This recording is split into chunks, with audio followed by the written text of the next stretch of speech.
All right, we're going to do our second homework problem, um, and we're going to review it real quick, and we'll pause as necessary, and we'll regroup as a group and as a class to discuss any questions.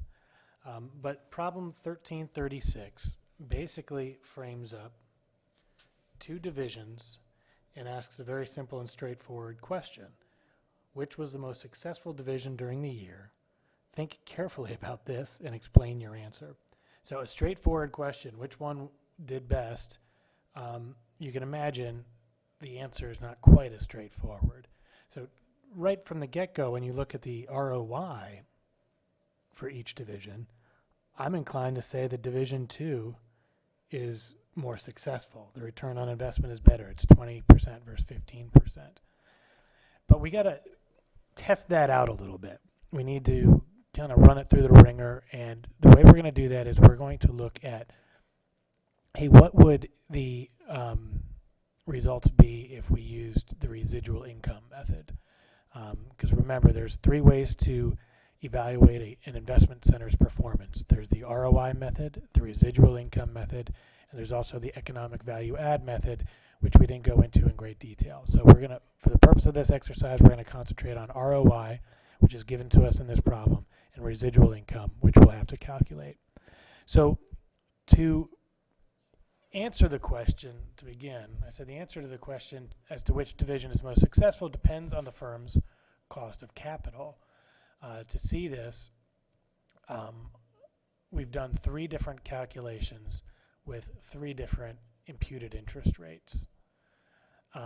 So if you look at, if we just plugged in a 10% imputed interest rate, as we have here, and you took the divisional profit that was given to you in the problem, and you took the average invested capital, which is also given to you in the problem, and if you were to calculate an imputed interest charge and then do a real quick calculation of residual income, if your imputed interest rate was 10%, you'd say Division 1 was more successful than Division 2.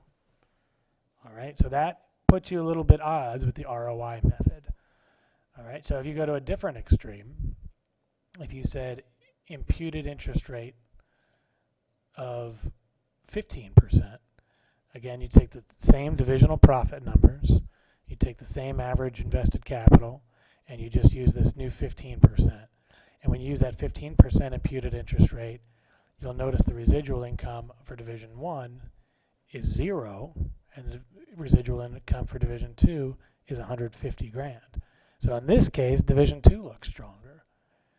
All right, and then to add a little bit more complexity to it, if you did an imputed interest rate of 14%, using the same divisional profit numbers and the same average invested capital numbers, it'd be a wash. Both Division 1 and Division 2 would have equally successful years.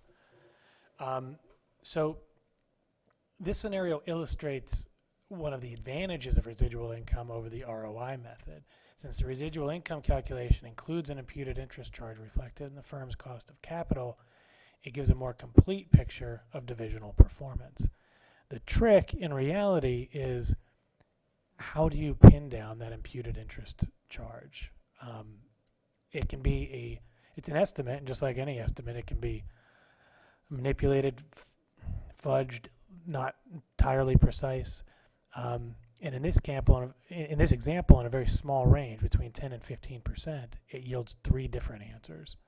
The bottom line is that if you're judging an investment center's performance, you should really look at a residual income approach and an ROI approach and understand how they might yield different results and figure out under the circumstances which one yields the best result.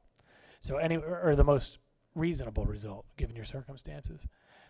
Anyway, give this a second to look it over, compare it to what you did, and we'll discuss as a class. I want to make sure that the theory and the understanding is right in your minds, because it's going to be very important. The calculations here are simple, but it's going to be very important for you to interpret it, to provide some depth to your analysis, because this sort of thing, when it's on an assessment, it's never as simple as doing the calculations. That's the simple part.